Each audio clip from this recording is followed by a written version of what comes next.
kita sebelumnya. Februari kita masih Februari akhir, belum ada kabar apa-apa, ya. Maret, April, Mei, Juni, masuk Juli sekarang, 4 bulan.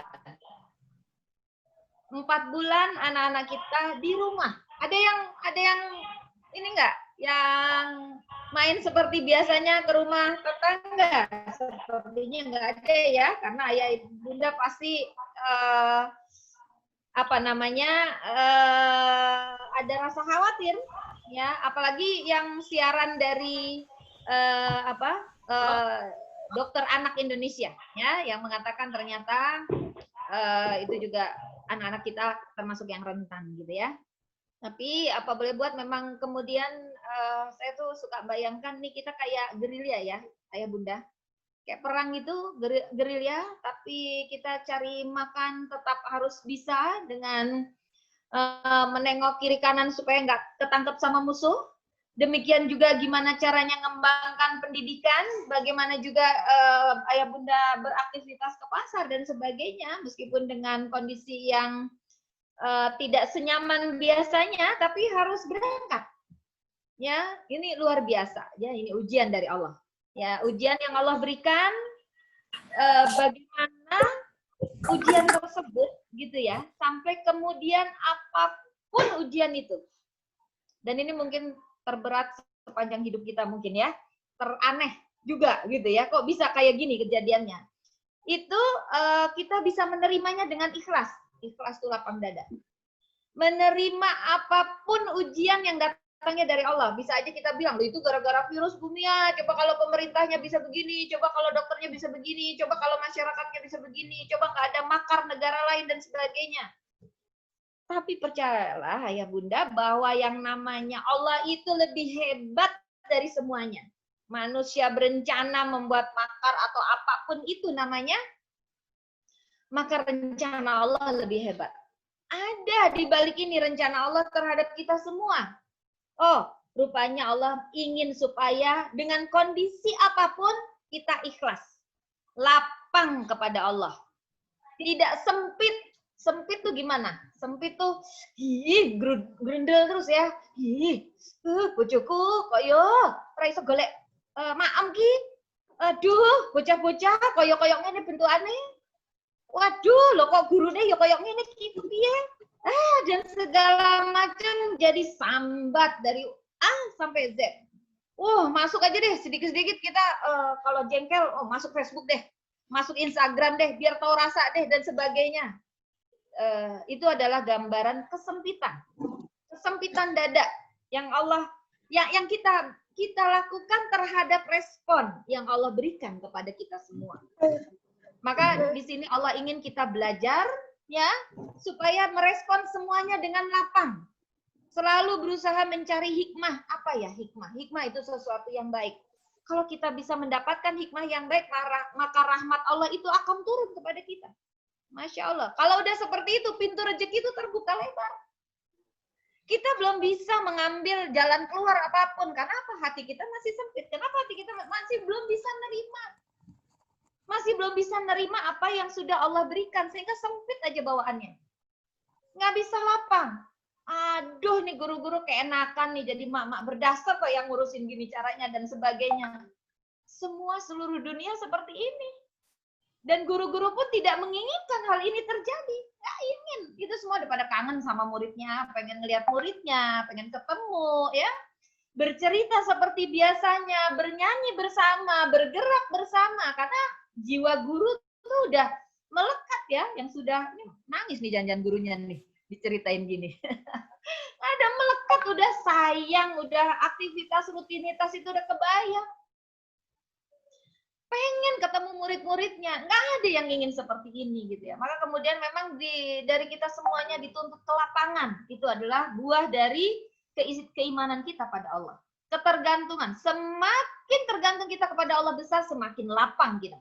Semakin dada kita lapang, semuanya dibuat mudah. Maka pintu rezeki dimudahkan oleh Allah. Kalau kita sudah lapang, pintu rezeki mudah masuk kita. Tapi kalau kita masih sempit, grundel, jengkel, bawaannya marah, gimana Allah akan memberikan rahmatnya pada kita? Karena di atas semua ini Allah yang memberikan. Ya, Allah bisa merubah semuanya dengan baik. Ya. Nah, ayah bunda sama, kami semua sama. Maka kami juga berjuang. Meskipun kemarin sudah kuesioner sudah kita lemparkan, tapi ke wali murid lama ya Bira ya. Kuesioner untuk menanyakan seberapa kali dalam satu pekan ayah bunda menginginkan ada daring. Dan setiap daring berapa menit yang dibutuhkan, ya, yang menurut ayah bunda aman. Dan kemudian kita udah cross check bagaimana tenaga ahli menyampaikan, ya. Ternyata rata-rata kalau playgroup 15 menit saja, kalau TK kecil 20 menit, TK besar 25 mungkin sampai 30 menit masih bisa, ya. Dan satu minggu rata-rata mengatakan playgroup 1 kali aja. Kalau TK kecil dan TK besar rata-rata mengatakan 2 sampai 3 kali. Ya. Maka kemudian di sini berdasarkan itu, maka kemudian kami create model pembelajaran. Kebayang nggak sih pembelajaran yang 15 menit itu kayak apa yang bikin anak-anak wow. Bukan hal yang mudah. Ya, bukan hal yang mudah. 15 menit anak bisa yang terlomong-lomong dan abis itu nagih, bunda, besok aku mau ketemu guruku lagi. Asik banget ceritanya, kan kayak gitu ya. Itu, wah itu benar-benar kita harus belajar, bayangin tanpa tatap muka. Kita kalau ketemu anak aja harus yang namanya ngerayu dulu anaknya supaya dibuat begini, supaya dibuat nyaman dan sebagainya. Ini enggak. Kita dibatasi kaca. Dibatasi kaca dan hanya 15 menit. Itu tidak mudah, ayah bunda. Tapi kita akan terus ya, kita akan terus memperbaiki konten kita. Kita akan terus berjuang bersama ayah bunda memberikan pendidikan terbaik ya, memberikan pendidikan terbaik dengan segala keterbatasan yang kita miliki. Kita bergandengan tangan. Oleh karena itu, maka parenting akan tetap jalan, tentu saja dengan cara webinar. Ya, rencana kita awal masih seperti dulu 1 bulan 1 kali di setiap pekan pertama 1. Tapi tidak menutup kemungkinan bahwa webinar ini ayah bunda bilang 2 minggu sekali dong gitu ya, kita kayak kelamaan sebulan sekali. Ada dong yang kita butuhkan untuk bisa membantu anak Ananda ini di rumah gimana ya supaya bisa ini bisa itu gitu ya. Monggo silahkan ya nanti ayah bunda usul kepada Bu Ira atau kepada wali kelasnya, Bu Guru gimana kalau 2 minggu sekali? Ayo boleh, tapi jangan bosan ya. Yang paling cepat aksesnya adalah yang ada di sekitar Bapak Ibu semua. Saya nanti ada Pak Jumala ya yang bisa ngisi ketua yayasan, terus kemudian nanti ada kepala sekolah, ada guru-guru gitu ya.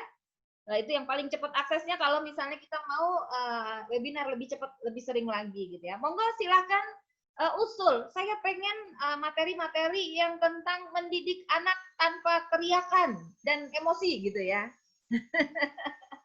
Yang nggak keluar tanduknya. Ya, oke.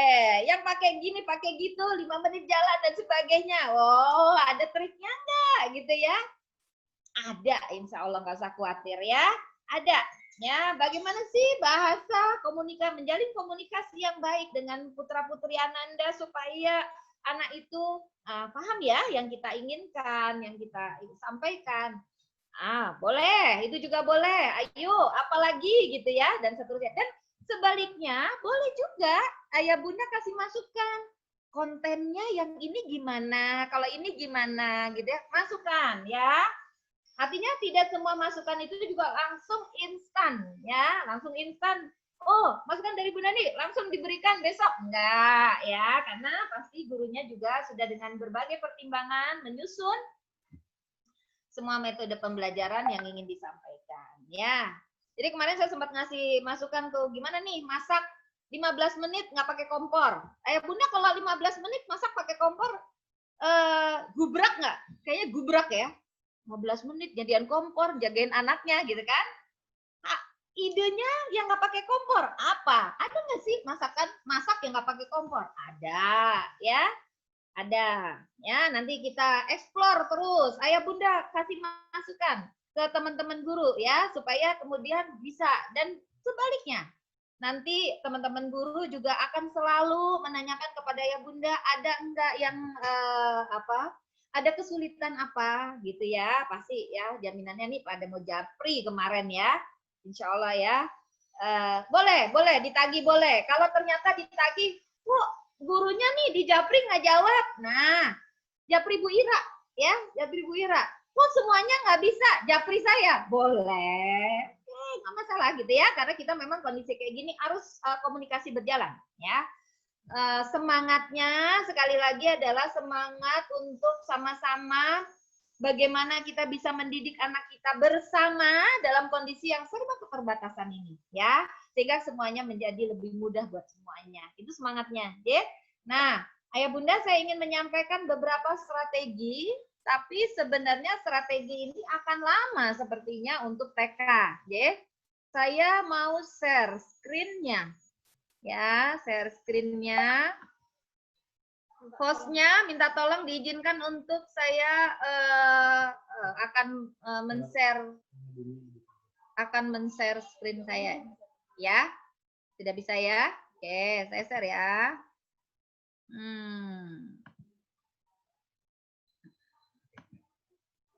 Ya.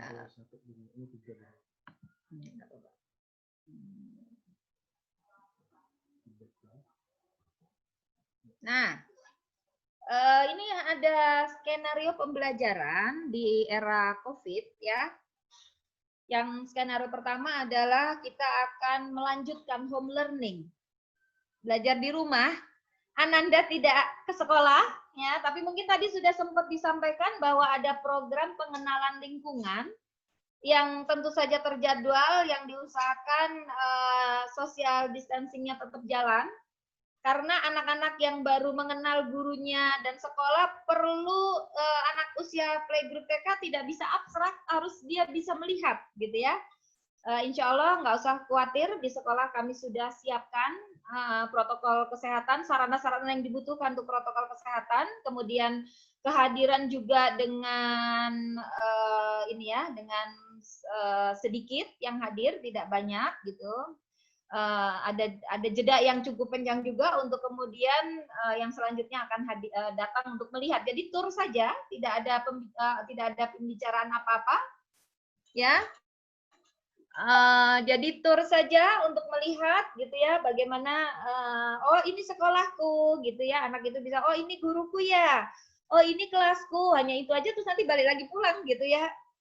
Insya Allah aman ya, karena sekolah Alam Arido tidak sama dengan sekolah lain, halaman yang sangat luas, sehingga kemudian tidak menyebabkan, insya Allah kuman itu gampang mabur gitu ya, karena tempat yang luas, dan kemudian juga meskipun demikian kita tetap akan ada penyemprotan sebelum ayah bunda datang ya. Secara berkala akan disemprot terus. Kemudian kami juga menyediakan tempat cuci tangan dan seterusnya gitu ya. Ada pengecekan suhu. Ya.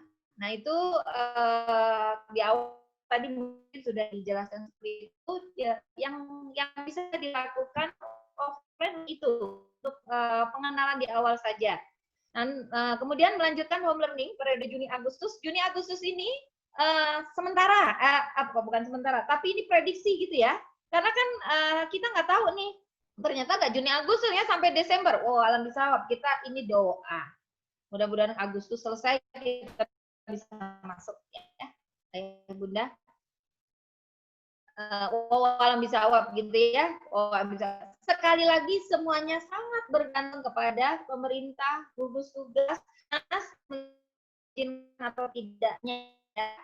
Jadi sementara ini masih continue home learning, PSBB sudah dilonggarkan, dinas berlakukan pembelajaran jarak jauh, batasi jumlah anak yang bisa dibawa supaya tidak rapat ya. Jadi nanti jadwal menyusul karena harus disesuaikan ini dan itu banyak sekali. Ya, kemudian event besar jelas masih belum diadakan, pembelajaran online masih, meskipun kalau playgroup tadi 1 kali, sisanya adalah ada video call, ada WA ya, ada home visit ya. Home visit ini nanti gitu ya, kita akan melihat Semarang kondisinya seperti apa. Terus kemudian yang home learning mix school learning di skenario 2 periode Agustus Oktober 2020 ketika PSBB sudah dicabut ya, 2 hari di sekolah, 3 hari di rumah. Tapi ini sekali lagi ini untuk kelas besar ya, untuk kelas besar. Karena kalau Pak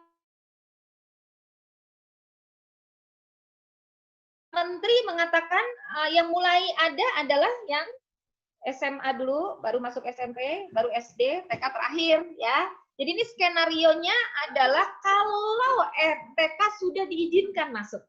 Ya, sudah mix ini ketika PSBB sudah dicabut dan ada tambahan TK sudah masuk, sudah boleh untuk melakukan mix. Jadi masih dengan yang lainnya. Jadi hal-hal seperti jumlah siswa per sesi tetap dibatasi dan yang lain-lain ya.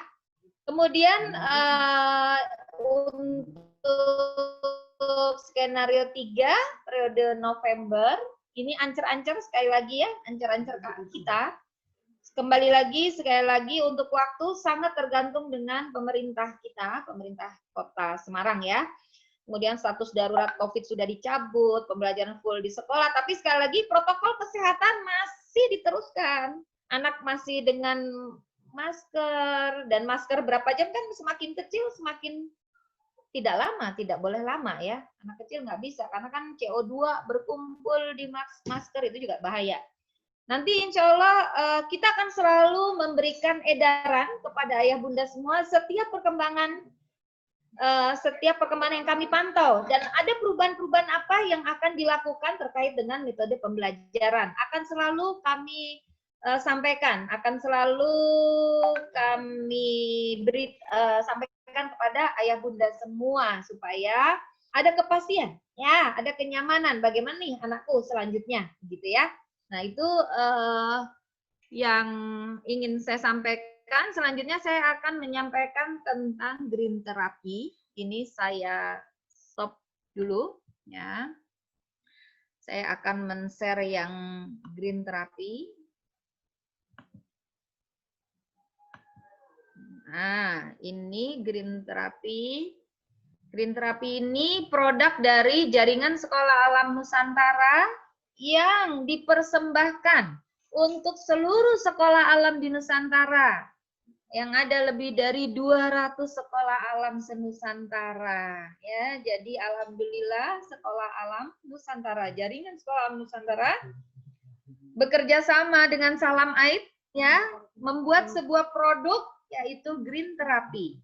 Ya, ini ada panduannya. Ini panduannya ya, Bapak Ibu. Nah, ini yang membuat Ibu Mira Safar dan Bang Lendo Novo ya, penggagas Sekolah Alam. Nah, jadi kenapa sih ini filosofinya ya, latar belakangnya, kenapa sih kok ada nama green therapy, itu apa sih gitu ya, makanan apa itu apa sih gitu ya, maksudnya apa gitu. Nah ini jadi filosofinya begini, bahwa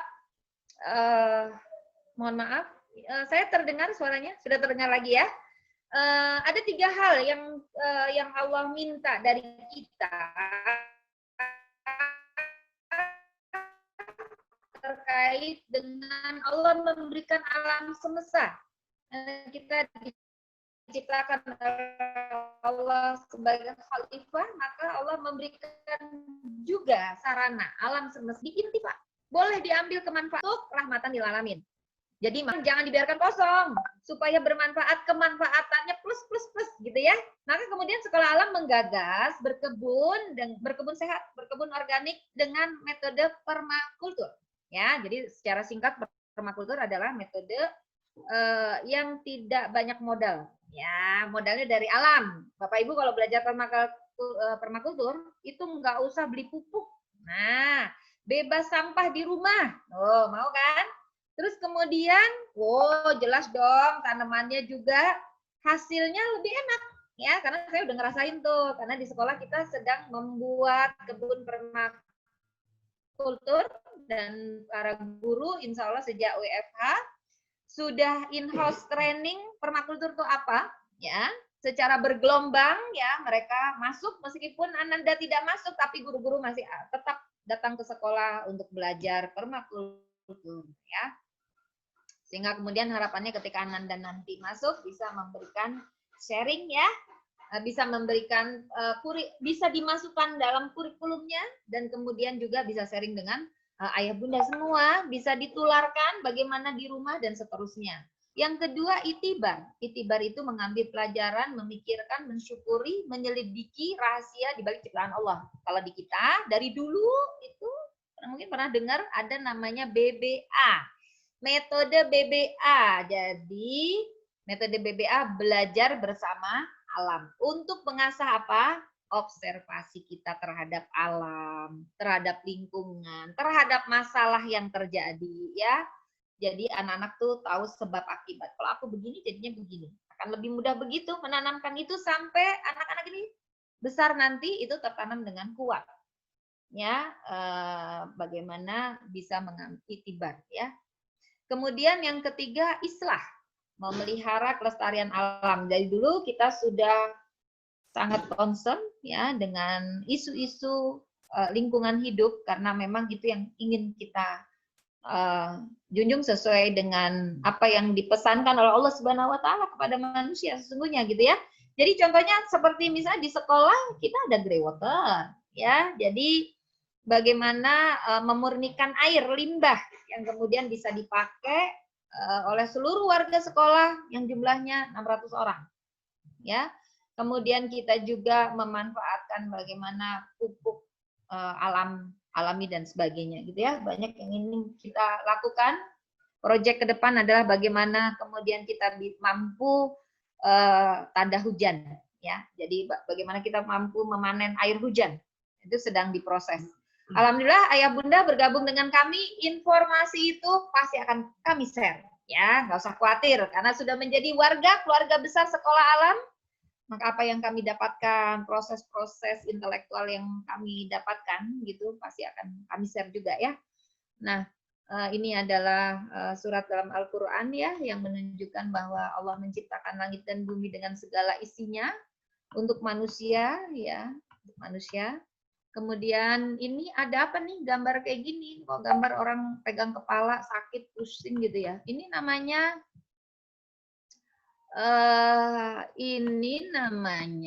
adalah cabin fever.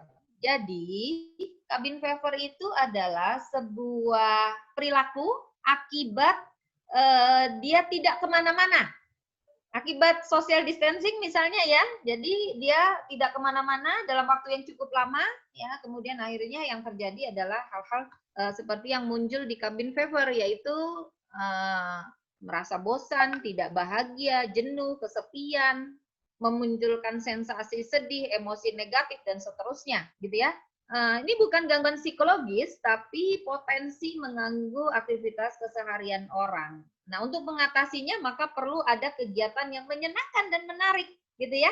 Apa sih yang menyenangkan? Nah, ini solusinya, green therapy. Ya, green therapy adalah solusi supaya kita nggak kena cabin fever. Coba aja ya, ayah bunda, ayah lama WFH, kemudian ke kantor, meskipun deg-degan ya, tapi ada rasa yang plong karena aduh bisa menghirup udara di luar. Bunda bisa keluar belanja.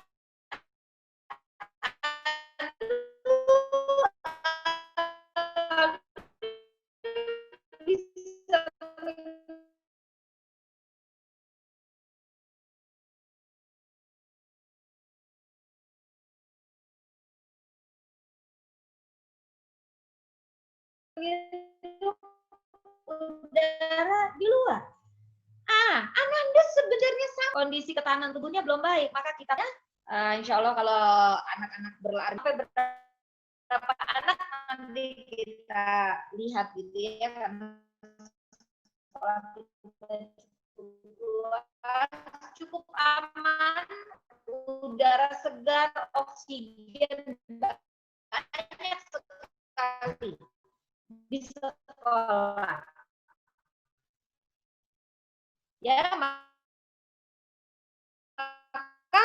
sangat memungkinkan kemudian untuk diadakan program green terapi ini termasuk ke dalam kelas. Udah ya, sekolah alam kita beli lingkungan jadinya gitu ya. Oh, begitu ya bisa. Kalau gitu green terapi itu apa? Biofilia itu adalah kebutuhan biologis manusia berinteraksi dengan alam. Berinteraksi dengan alam itu tumbuh kembangnya lebih baik keluar bersentuhan dengan alam. Kebayang nggak sih kalau rumah kita juga udah rumah kita nggak ada halaman, yang memangnya kebanyakan sekarang udah nggak ada halamannya dikit, terus kemudian dipaving lagi gitu ya, nggak ada, anak-anak nggak pernah megang tanah, terus udah gitu kita juga apa nih? Oh, akan tutup. Oke. Jadi ketemu nggak ada tanaman juga kita tanam, bergesekan dengan alam nggak ada, itu akan mempengaruhi kebutuhan kita secara biologis itu terhambat. Ya, nanti perkembangan juga akan terhambat. Maka kemudian ini ada green terapi. Manfaatnya banyak. WHO, nah nih menganjurkan anak-anak usia 5 sampai 17 tahun untuk melakukan aktivitas fisik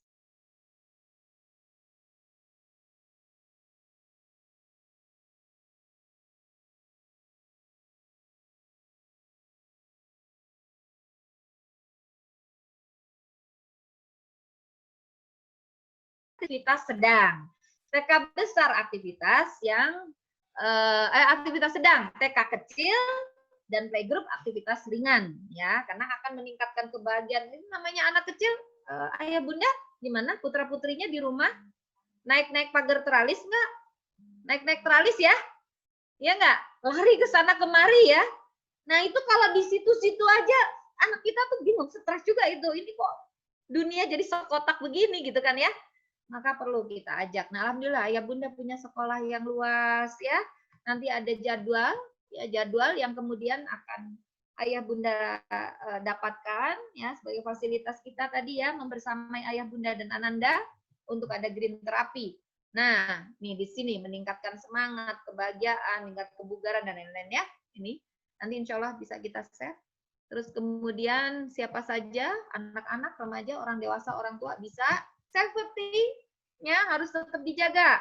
Ya, protokol kesehatan tetap harus dijaga ya, mulai dari masker, face shield, baju yang nyaman, alas kaki, topi, bawa botol minum dan saya jaga jarak itu tetap harus kita laksanakan ya, meskipun sekolahan luas tetap nggak boleh ya.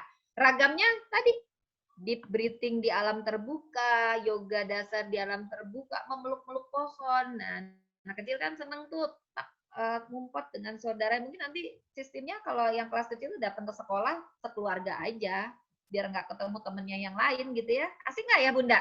Piknik di sekolah alam Arido ya? Asik nggak Pak? Asik nggak Ayah Bunda?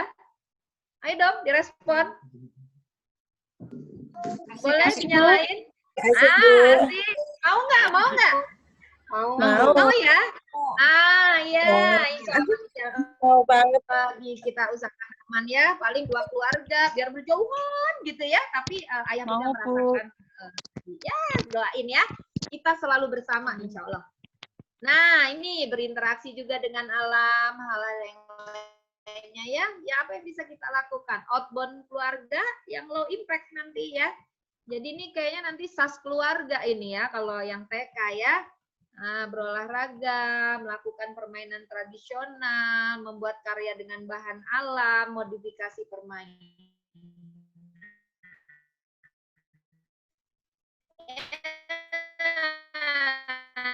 Itu dia ya. Waktunya hampir habis ini. Ya, kita sempurnakan ya, kita sempurnakan. Doakan ya, semuanya bisa berjalan sesuai rencana. Ya, Ayah Bunda.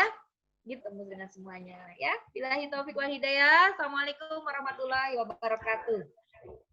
Waalaikumsalam warahmatullahi wabarakatuh. Alhamdulillah kita bisa bergabung dengan Bumia ya. Terima kasih Bumia atas penyampaiannya sangat luar biasa.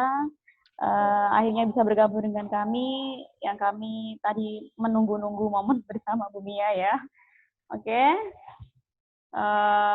Waktunya karena sudah habis ya. Saya selaku pemandu acara hari ini Jika dari awal sampai akhir penyampaian mungkin kurang berkenan, mungkin tutur kata yang kurang sopan, saya mohon maaf yang sebesar-besarnya. Semoga kondisi apapun saat ini kita berusaha untuk ikhlas ya, untuk ikhlas demi kebaikan bersama, demi pendidikan yang baik untuk anak-anak kita semuanya. Akhir kalam, apa? Ya, dan kami ingatkan lagi Ayah Bunda, insya Allah kami sudah mempersiapkan rekamannya. Jadi nanti mungkin Ayah Bunda yang mungkin tidak bisa bergabung pada sesi ini, nanti kita kirimkan di grup masing-masing kelas. Begitu ya Ayah Bunda. Oke, akhirul salam. Billahi taufiq wal hidayah. Wassalamualaikum warahmatullahi wabarakatuh. Waalaikumsalam. Waalaikumsalam warahmatullahi wabarakatuh. Sampai ketemu Ayah Bunda semuanya. Ya.